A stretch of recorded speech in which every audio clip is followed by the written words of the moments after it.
Hi guys, it's Nick, the ASMR nerd, and today I want to have just a casual chat about my personal top 10 games of E3 2019. And E3, for those of you who may not know, is the Electronic Entertainment Expo. It's the industry's largest video game trade show, and it has been for many, many years, 25 years or something like that. Um, and so every year, a bunch of developers and publishers and companies get together in LA and they present their video games. There's usually a lot of exciting announcements and reveals, and it's just a really kind of exciting time for video game fans, especially because over the last few years they've been allowing fans to attend as well, whereas previously it was strictly an industry show. So, anyway, it's become a bit of a tradition of mine to talk about sort of my top 10 games that I'm most excited about that were shown off at E3. E3 was just earlier this week. Well, at the time that you're watching this, it happened about a week ago. The press conferences were about a week ago, and then the show was opened for the duration of the week. And so everything that's going to be announced has been announced. And in years past, I've actually restricted myself to talking about games that were announced, revealed at E3. This year, I'm not holding myself to that because honestly, it felt like there weren't that many announcements. Not, at least not big blockbuster announcements at this year's E3. And that's because we're in a very transitional time for video games and for E3 specifically, for the way publishers and companies go about getting the word out about their games. You know, we're transitioning from physical media being dominant into digital delivery being dominant. We're transitioning from people having to be at a place to see, footage of a game to everybody expecting everything to be delivered online anyway. So, lots of companies are opting out of participating in E3. Companies like Sony, for instance, was a notably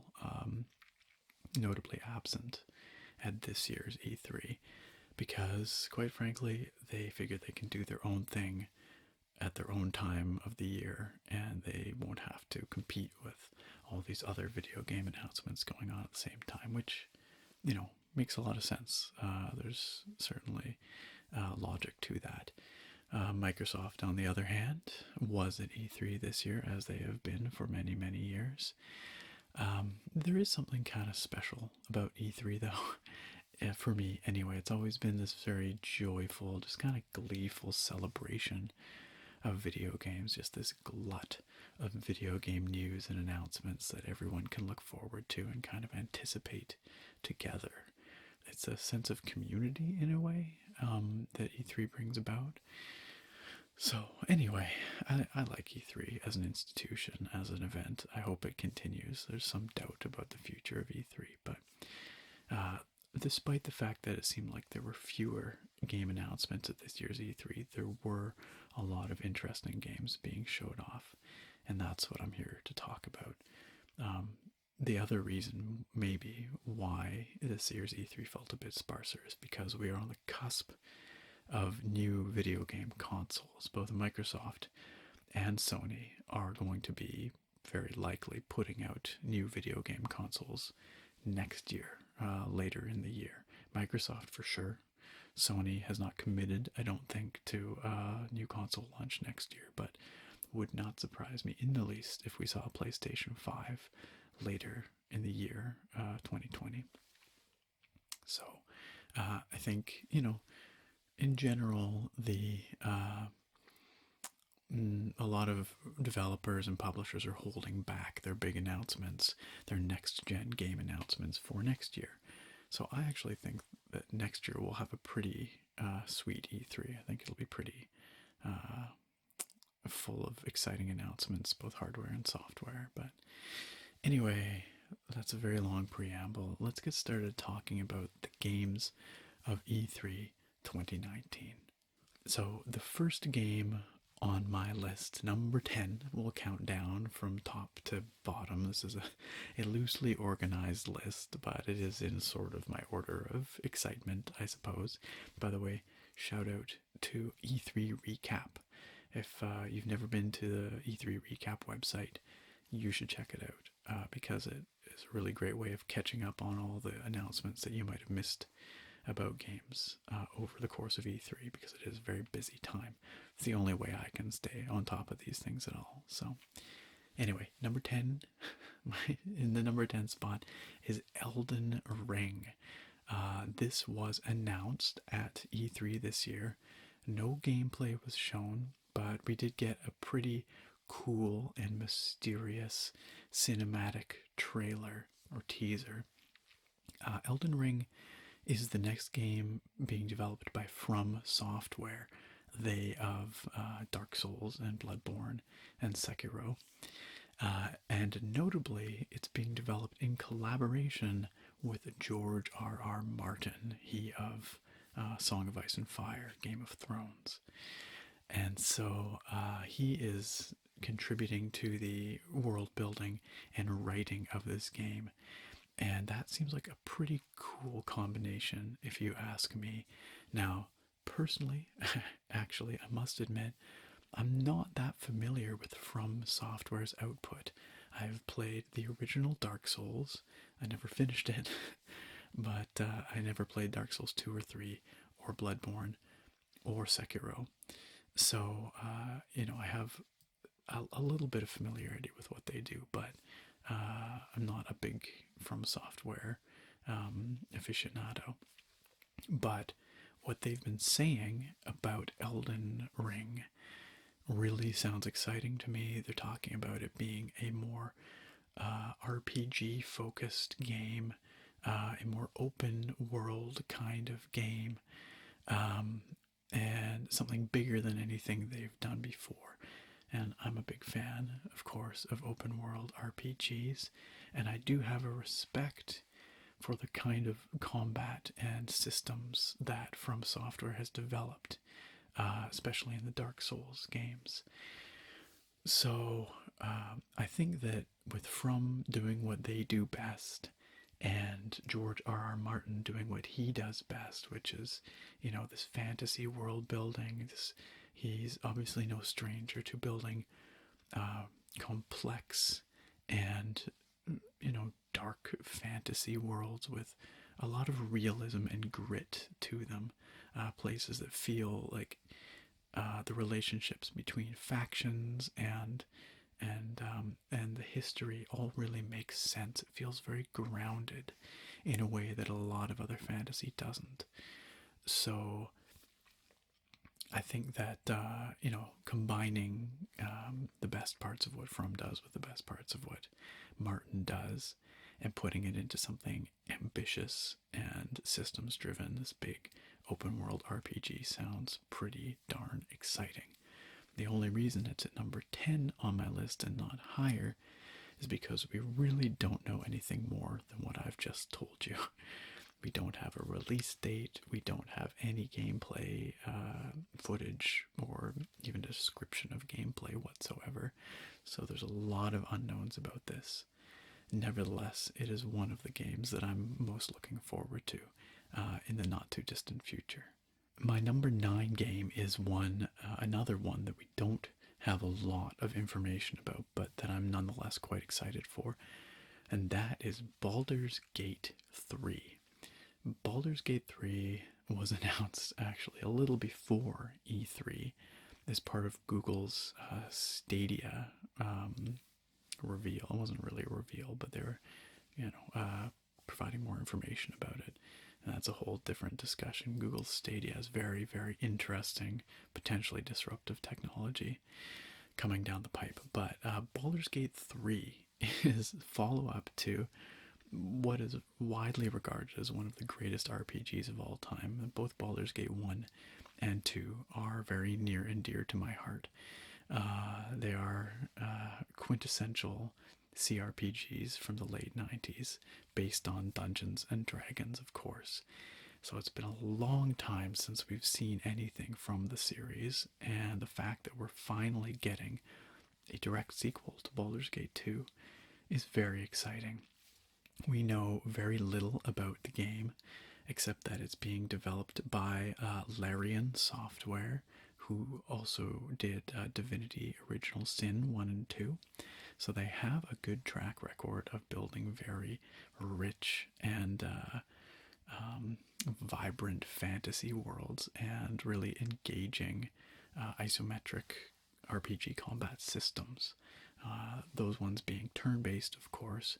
I suspect that Baldur's Gate 3 will be a slightly more action-oriented kind of game, but they will probably bring some of the sensibilities from the Divinity series, Original Sin series combat into the D&D world.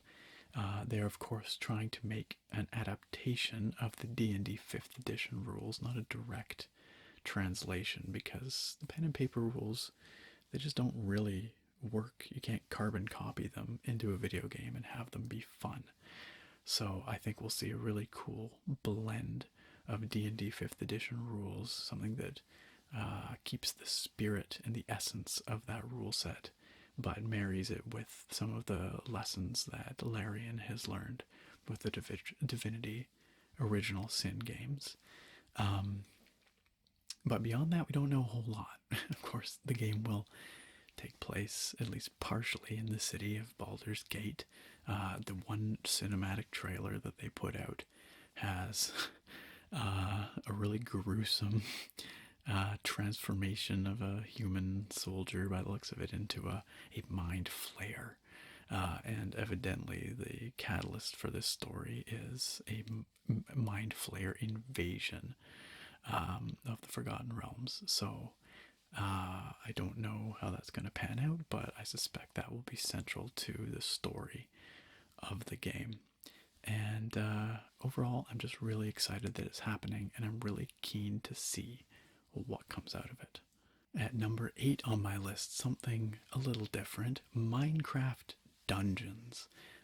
This looks like a really fun game. It's basically, the elevator pitch is if Minecraft had a child with Diablo and you put them together, what do you get? You get Minecraft Dungeons. It looks like an action RPG, isometric action RPG set in the world and with the aesthetics of Minecraft, but much more focused on combat, of course, and delving into these dungeons and fighting lots of monsters and getting lots of loot for your character. Watching the trailers definitely has strong Diablo vibes. Also makes me think a bit of Gauntlet. Has that feel to it as well, because it's got a 4-player co-op component. Evidently, this game was actually announced in 2018. I had no idea, but it was announced back in September 2018. But I believe this was the first gameplay they showed off, was at E3 this year. And yeah, it just looks like a lot of fun. I'm a big fan of action RPGs. I'm a big fan of Minecraft, obviously, and have been for a really long time. And so this is right up my alley. I don't think it's going to be super deep or complex. It just looks like it'll be a good, fun time, maybe for some couch co-op on Switch, or just playing online with friends or something like that. So here's hoping that Minecraft Dungeons turns out good. At number 7 on my list, I have The Outer Worlds. This is a first-person RPG being developed by Obsidian, and Obsidian has a fantastic track record for making amazing RPGs. You might notice that my list here is pretty RPG heavy. That's because that's probably my favorite genre of games. But The Outer Worlds has some fantastic pedigree, being developed by some of the original minds behind the Fallout series. Also, the studio that developed Fallout New Vegas. And so it's set on a fringe world when humanity is settling the stars. And it's a world that's run by corporations, but it's got this real space western kind of vibe to it. And it's got this old timey meets sci fi feel that I really love. It reminds me a lot of like Firefly, that kind of feel. And of course, coming from a studio like Obsidian, I expect some really excellent story. I expect some really excellent characters and dialogue. I don't know if it's going to be as big and expansive as you might expect out of like a Fallout game. I kind of get the feeling that the scope of it might be a little bit narrower. But you know what? That's okay, because I don't necessarily have like 100 hours to devote to every game that comes along these days. I really have to pick and choose. So, if The Outer Worlds is a sort of a more focused 20 to 30 hour role playing experience set in this universe, I'd be totally cool with that too. Anyway, it's coming out later this year, I think October. And so it's pretty well along. They've put out a lot of cool videos of gameplay and things like that. And it's looking really good. So I'm quite looking forward to The Outer Worlds. Game number 6 on my list is Age of Empires 2 Definitive Edition. Many of you know that I'm a big Age of Empires fan. And Age of Empires 1 received the Definitive Edition treatment last year. And that was a very faithful up-resing, basically, of AoE 1. Well, up-resing's unfair. They remastered it. They redid all the graphics. They redid all the sound. They fixed bugs. They brought a forward quality of life improvements. But the core game was kept pretty much exactly the same. And I've really been enjoying that. I've been playing it on and off since release.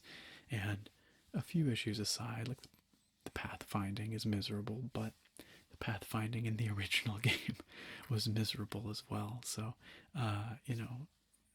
it was basically remastered warts and all, I guess, is the take home. But I've still been enjoying it. The nostalgia aspect has been really strong for me. And they did a really nice job with the graphics as well. It's really brings those ancient worlds to life. So Age of Empires 2 Definitive Edition is receiving the same treatment. They're redoing all the graphics, redoing all the sound.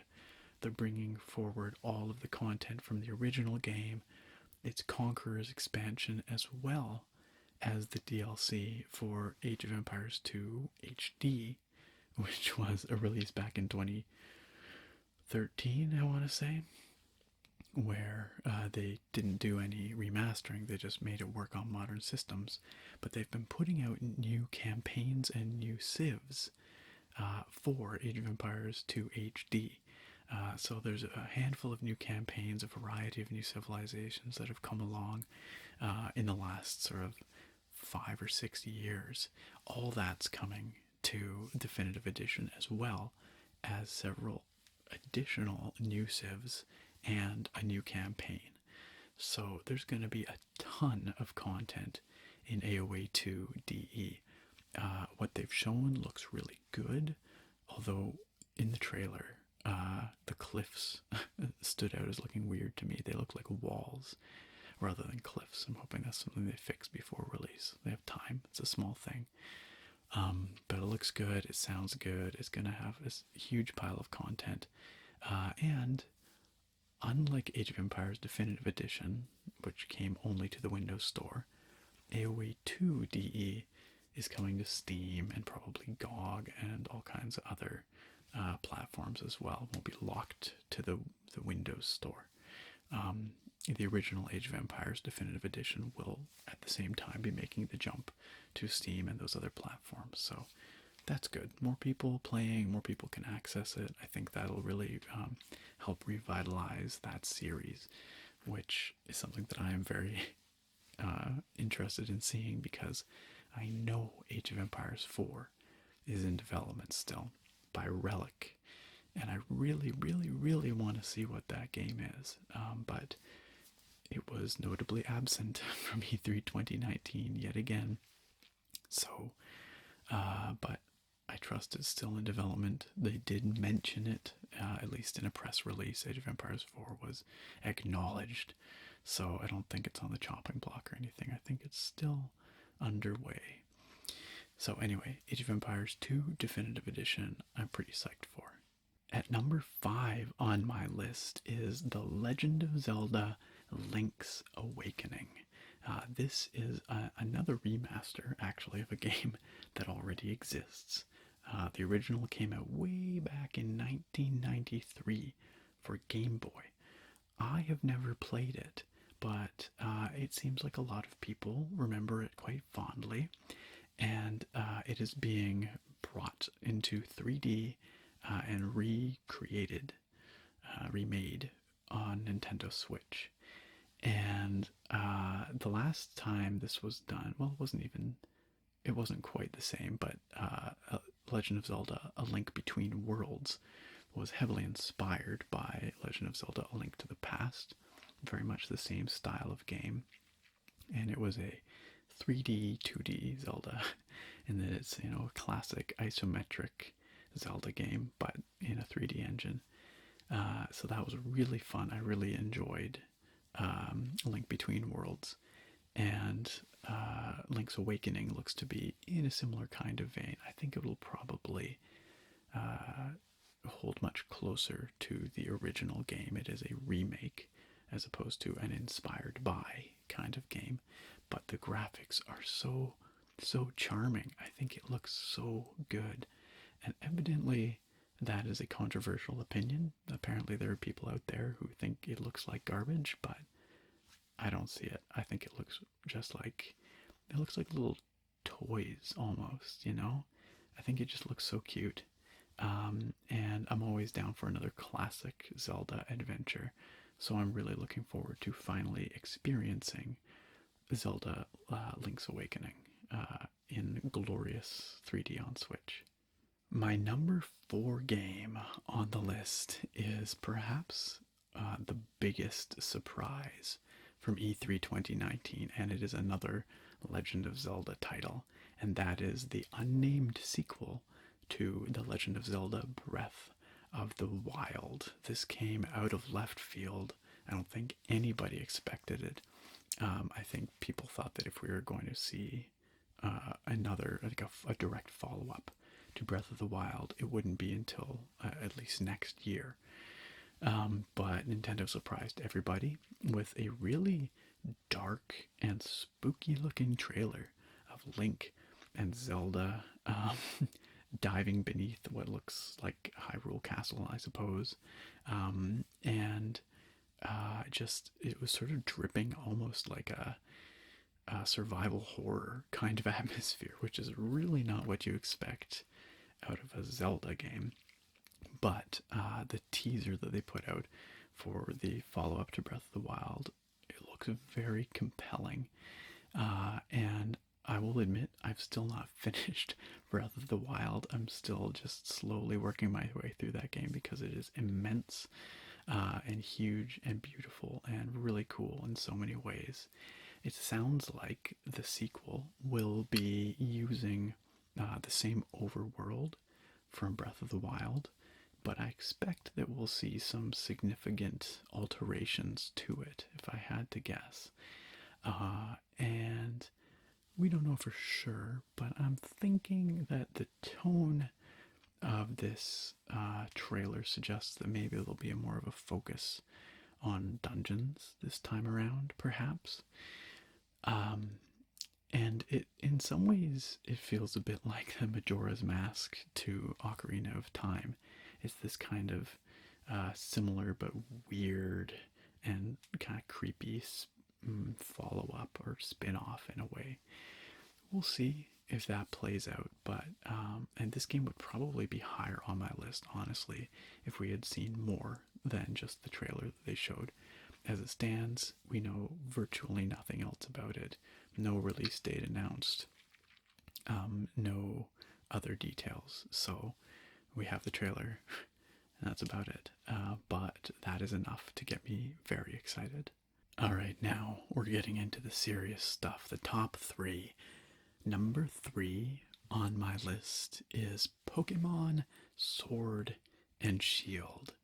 Now, this might have been higher than it is, actually, except for a couple of recent revelations, pieces of information. Pokemon Sword and Shield is, of course, the next pair of entries in the Pokemon franchise, and there is good reason to be excited. This is the first time that Pokemon, a main series Pokemon game, has been on Switch, and it is the first time that a main series Pokemon game has in fact been on well, I can't say a non-handheld console, but like a TV-based console, and I can say that because the Switch is both, really. It blurs the line, so maybe the distinction doesn't really matter, but it looks like this step forward in technological capacity has really allowed them to push forward what Pokemon can be in terms of the world, at least. It looks like a very big, vibrant, and most importantly, open kind of world based on the gameplay we've seen so far. And Pokemon has never really had an open world before. It's had pretty linear, restricted kinds of areas to play in. So that part has me really excited. I hope that this feels more like a fully fleshed out world, a real modern RPG. That's what I'm hoping for. However, my enthusiasm was curbed a little bit. Well, a couple of things. One, I did not finish Pokemon Sun and Moon, or Sun. I have Sun. I just fell off it. It was too handholdy for me. Honestly, I've been playing this series for literally 20 plus years. I know how it works. Like, let me play the game, Game Freak. Let me just do the Pokemon things. You know what I want. Yeah, and it was just tutorialized, way too tutorialized for way too long. And there were a couple other things about Sun and Moon that kind of rubbed me the wrong way. I'll probably go back to it, honestly. I probably will finish it one day. I've done that with every main series game. Like, I have finished every main series, or one game from every main series generation, at least, since the beginning of Pokemon. So I expect I will get back to Sun and Moon and finish it up one day. But maybe the bigger thing is the recent revelation that there will be no national dex in Pokemon Sun and Moon, which is to say that you will not be able to catch them all. You will not be able to have all the Pokemon in Pokemon Sword and Shield, which is a real bummer. And Game Freak cites technological restrictions, as in they've just got too many Pokemon, and to do them all up to the level of quality that they want in terms of the models and the animations and interactions, they say that would be too much to put in a Switch game. I don't know if I really buy that. That seems like a pretty weak argument to me. I could see it being like time and resource constraints as a studio. That makes sense to me. But technological limitations just seems unlikely to me. I don't know. Especially when you consider that, like, I'll talk about it in a little bit here in the honorable mention section, but The Witcher 3 has been ported to Switch. That is an immense game. That is an enormous game. You can't tell me that you can't put your 800 and whatever Pokemon into your Pokemon game. Anyway, whatever. But it's just disappointing that we're not going to be able to have all the Pokemon in Sword and Shield. And there's been a couple of other things that have come forward recently. It seems like Game Freak has a really hard time focusing on one mechanic from generation to the next, and it seems like Mega Evolutions have kind of been pushed aside in favor of whatever the new thing is, where the Pokemon get really big. Gigamax. That's not it. Something like that. It's like Pokemon get huge and then giant versions fight each other in Sun and Moon. I don't know. Like maybe it's okay, but I just wish they'd pick a thing and focus on a thing and continue to develop a thing instead of constantly jumping from one mechanic to another one to another one. Innovation is all well and good, but it just feels like there's this whole string of abandoned innovations that Game Freak has left behind over time. Anyway, I'm still in on Pokemon Sun and Moon, of course, or on Sword and Shield, excuse me. I keep saying that. I will play Sword and Shield, or one of them, and I'll probably enjoy it quite a bit. But I'm a little more cautious going into it than I might have initially been. Excited, nevertheless, though. Number 2 game on my list is Star Wars Jedi Fallen Order. This is a third-person action game being developed by Respawn Entertainment. They have the Titanfall games. And in it, you play a young Jedi apprentice or Padawan who escaped Order 66 and is now kind of going rogue. And it looks like he's doing what he can to fight back against the rise of the Empire. And he's meeting up with allies and some familiar-ish faces along the way. I'm really excited because, gosh darn, we need a good Star Wars game. It's been so long since we've had a really good Star Wars game.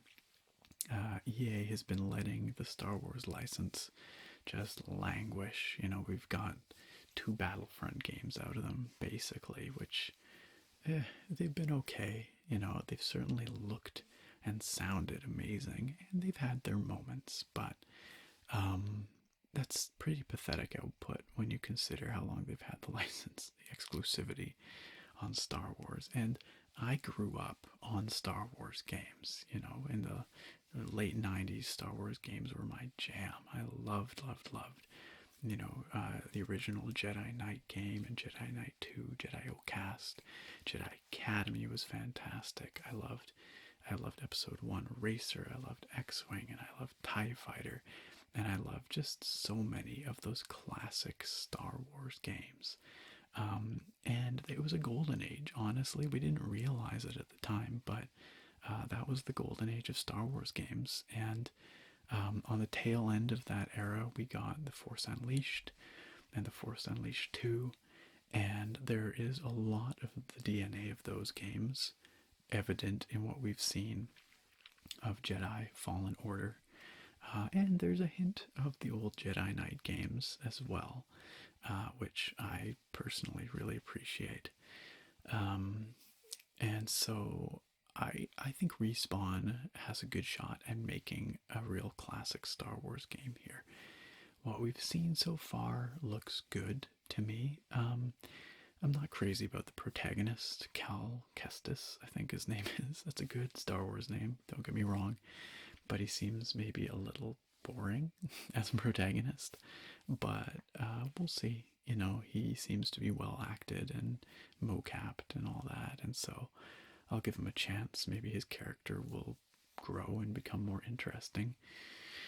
Then again, I guess Kyle Katarn was never a particularly complex character, was he? He was a smuggler, you know, a bit of an outlaw. He worked with the rebels and he kind of did his own thing. And anyway, but the combat in Jedi Fallen Order looks pretty cool. Some good lightsaber action, some force powers, lots of chopping up stormtroopers, as you do. I will say, having watched some of the gameplay from E3, the AI seems a little dumb. Like, they're just a little slow to respond. They seem to not notice the player character until he's very close to them. maybe that's something they can work on before release. It does come out later this year, November 15th, which, as a matter of fact, is the exact same day as Pokemon Sword and Shield. So that's going to be a good day, I hope. Some good gaming to be had there. So overall, I'm excited that we're getting a story-driven, single-player Star Wars game where we get to use lightsabers. And my bar, again, for Star Wars games these days is pretty low because we've been so starved of good ones for so long. So even if it's decent, decent to good, I would be pleased with. But I have never played Titanfall 2, mind you, but I have heard that it was really good, like really well done. And so I'm hoping that Respawn knocks it out of the park with Jedi Fallen Order. We shall see, but I'm very keen to play it. And finally, my number one game from E3 2019. Can you guess what it is? There's been something quite notably absent from this list, and I'm pretty sure it was my number one game last year as well. Yes, you guessed it. It's Cyberpunk 2077, CD Projekt Red's magnum opus that they've been working on now for a very long time. And every time we see more of it, I just get more and more excited. This year we saw a bit of sort of cutscene stuff. Keanu Reeves, of course. You're breathtaking, all that, whatever, E3 meminess aside. I'm excited that he's involved in the project. I like the guy. I think he'll bring a lot to the game, and it sounds like he has a major role to play in the game. So that's really, really cool. And just everything we see and hear about this game increases the hype, and I think they can deliver because it all looks really good. I guess the big question is going to be, like, from a technical standpoint, can it hold up? Is it going to be just too ambitious? Is it going to be full of bugs, or will it be polished as well as, a good game? Time will tell, but now we finally have a release date. April 2020. I think it's April 19th, 2020. That's not that far away. I mean, it's, a little under a year. So we've got some time to get there. You have time to upgrade your rig if you're going to be playing on PC. Buy a graphics card that'll do it justice. But yeah, it just looks like such a rich and vibrant and gritty and beautifully presented and acted and just incredibly engaging world to dive into. I know next to nothing about the cyberpunk setting. I've never played the tabletop or the pen and paper game, but what CDPR is doing with it based on what we've seen looks incredibly compelling. And of course, they have the track record to back it up because The Witcher 3, one of the best games of all time, in my opinion. So it's theirs to achieve and to make something that's going to be an all-time classic. And I really hope that CDPR can deliver on that promise. So those are my top 10 games of E3 2019. Now, of course, they are my top 10 games. Yours are probably different, and that's okay. I would, in fact, love to hear from you. I'd love to hear if you agree with my choices, if you disagree, what your top games of E3 are. Your top 3, top 5, even top 10, whatever. Feel free to leave a comment down below. I do read all my comments, and so I would be happy to hear from you. Before I do wrap up here, though, I would like to give a few shout outs, just a few honorable mentions here to games that didn't make my top 10 list, but I still think look pretty interesting. The first, Doom Eternal. This one very nearly made my list. It was just squeaked out by Elden Ring, as a matter of fact. And the reason I didn't put it on my list is because I think it's a pretty known quantity. I think it looks like more of Doom.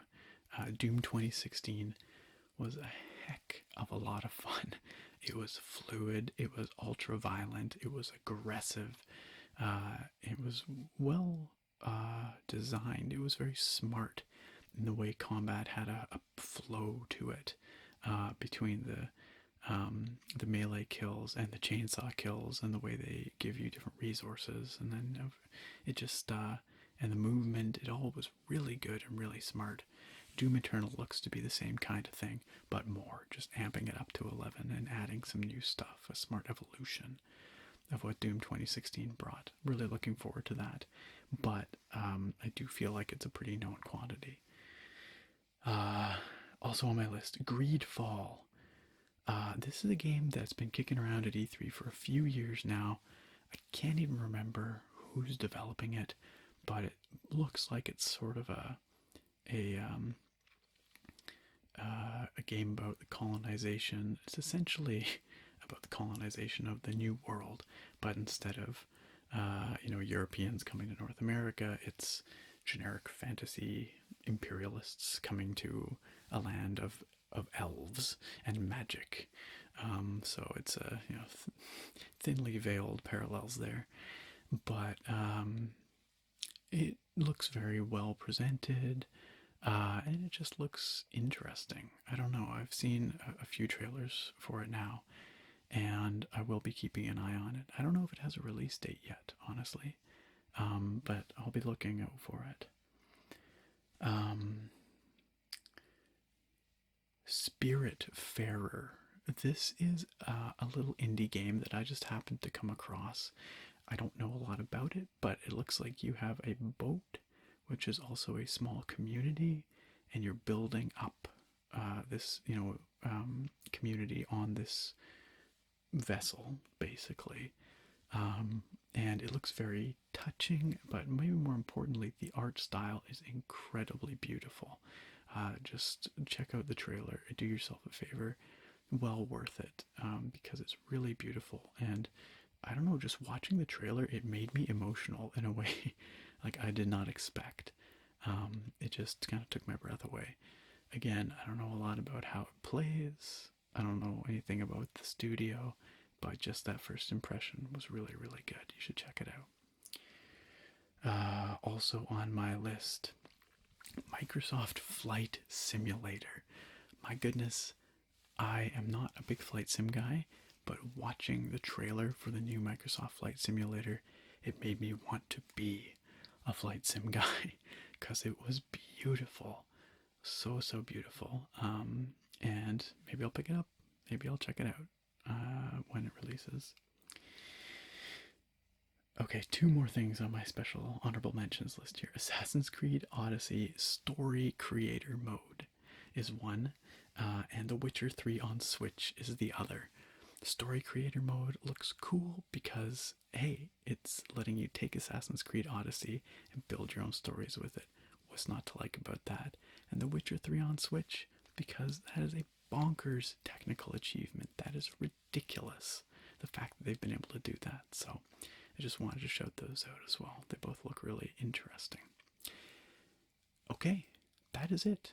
That's all I have to say. Those are my top 10 games, plus some extras of E3 2019.